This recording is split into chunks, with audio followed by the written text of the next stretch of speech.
meio dos debates, alguém se lembrou de Paulo.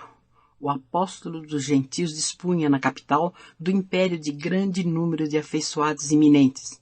No caso da sua absolvição, a providência partira do círculo dileto de Popéia Sabina. Muitos militares colaboradores de Afrânios Burros eram seus admiradores. Acácio Domício, que dispunha de valiosos empenhos junto dos pretorianos, era seu amigo dedicado e incondicional. Ninguém melhor que o ex-tecelão de Tarso poderia incumbir-se da delicada missão de salvar o prisioneiro. Não seria razoável pedir sua ajuda? Comentava-se o caráter urgente da medida, mesmo porque numerosos cristãos morriam todos os dias na prisão do Esquilino, vítimas das queimaduras de azeite fervente. Tigelino e alguns comparsas da administração criminosa distraíam-se com os suplícios das vítimas. O azeite era lançado aos infelizes no poste do martírio. Outras vezes, os prisioneiros manietados eram mergulhados em grandes barris de água em ebulição. O prefeito dos pretorianos exigia que os correligionários assistissem ao suplício para escarmento geral. Os encarcerados acompanhavam as tristes operações banhados em pranto silencioso. Verificada a morte da vítima, um soldado se encarregava de lançar as vísceras aos peixes famintos nos tanques vastos das prisões odiosas. Dada a situação geral apavorante, poder-se-ia contar com a intervenção de Paulo? A Espanha ficava muito distante. Era possível que a sua vinda não aproveitasse ao caso pessoal de João. Pedro, porém, considerou a oportunidade do recurso e advertiu que seguiriam trabalhando a favor do filho de Zebedeu. Nada impedia, porém, de recorrer desde logo para o prestígio de Paulo, ainda porque a situação piorava de instante a instante. Aquele ano de 64 começara com terríveis perspectivas. Não se podia dispensar um homem enérgico e resoluto à frente dos interesses da causa. Dado este parecer do venerando apóstolo de Jerusalém, a Assembleia concordou com a medida aventada. Um irmão, que se tornara devotado cooperador de Paulo em Roma, foi mandado à Espanha com urgência. Esse emissário era Crescêncio, que saiu de Óstia com enorme ansiedade, levando a missiva de Simão. O apóstolo dos gentios, depois de muito peregrinar, demorava-se em Tortosa, onde conseguira reunir grande número de colaboradores devotados a Jesus. Suas atividades apostólicas continuavam ativas, conquanto atenuadas em virtude do cansaço físico. O movimento das epístolas diminuíra, mas não se interrompera de todo. Atendendo à necessidade das igrejas do Oriente, Timóteo partira da Espanha para a Ásia, carregado de cartas e recomendações amigas. Em torno do apóstolo agrupara-se novo contingente de cooperadores diligentes e sinceros. Em todos os recantos, Paulo de Tarso ensinava o trabalho e a renúncia à paz da consciência e o culto do bem. Quando planejava novas viagens na companhia de Lucas, eis que surge em Tortosa o mensageiro de Simão. O ex-rabino lê a carta e resolve regressar à cidade imperial imediatamente. Através das linhas afetuosas do velho amigo, entreviu a gravidade dos acontecimentos. Além disso, João necessitava voltar à Ásia. Não ignorava a influência benéfica que ele exercia em Jerusalém. Em Éfeso, onde a igreja se compunha de elementos judaicos e gentios, o filho de Zebedeu fora sempre um vulto nobre e exemplar, indene de espírito sectarista. Paulo de Tarso passou em revista as necessidades do serviço evangélico entre as comunidades orientais e concluiu pela urgência do regresso de João, deliberando intervir no assunto sem perda de tempo. Como de outras vezes, nada valeram as considerações dos amigos no tocante ao problema de sua saúde. O homem enérgico e decidido, apesar dos cabelos brancos, mantinha o mesmo ânimo resoluto, elevado e firme que o caracterizara na mocidade distante. Favorecido pela grande movimentação de barcos nos princípios de maio de 64, não lhe foi difícil retornar ao porto de Óstia, junto dos companheiros. Simão Pedro recebeu enternecido. Em poucas horas, o convertido de Damasco conhecia a situação intolerável criada em Roma pela ação delituosa de Tigelino. João continuava encarcerado, apesar dos recursos levados aos tribunais. O antigo pescador de Cafarnaum, em significativas confidências, revelava ao companheiro que o coração lhe pressagiava novas dores e testemunhos cruciantes.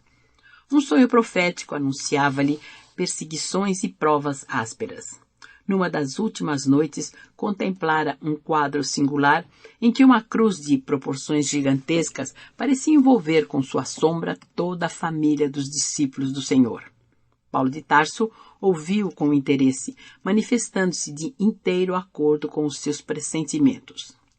Apesar dos horizontes carregados,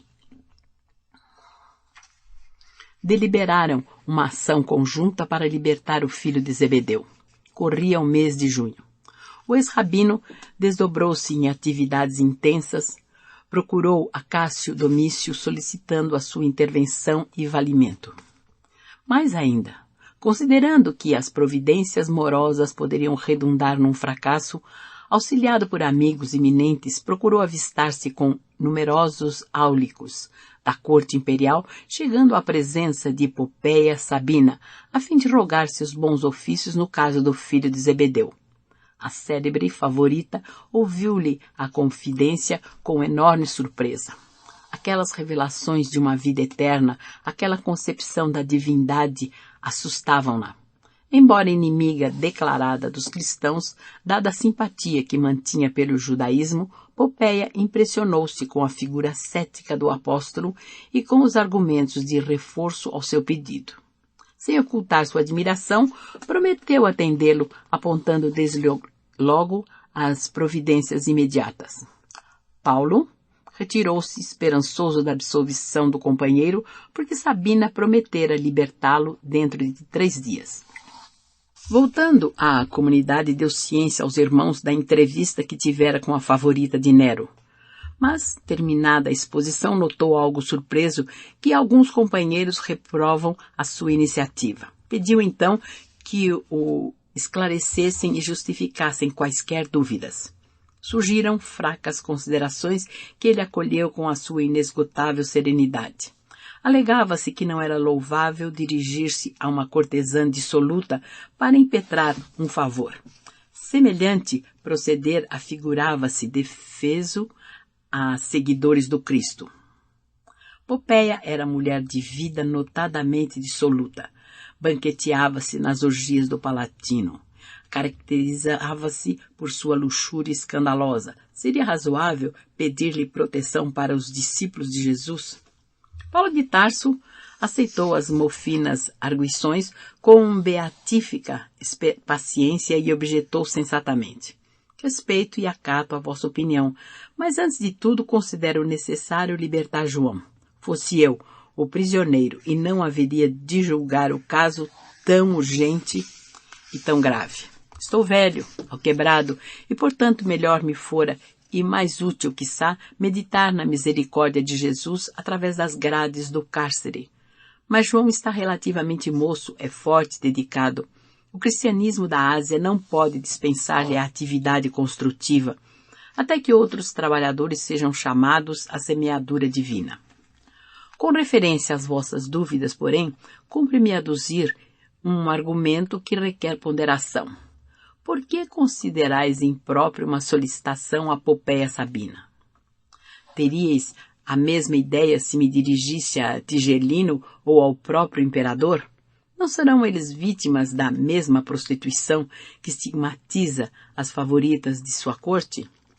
Se combinasse com um militar embriagado do Paladino as providências imprescindíveis à libertação do companheiro, talvez aplaudisseis meu gesto, sem restrições. Irmãos, é indispensável compreender que a derrocada moral da mulher quase sempre vem da prostituição do homem.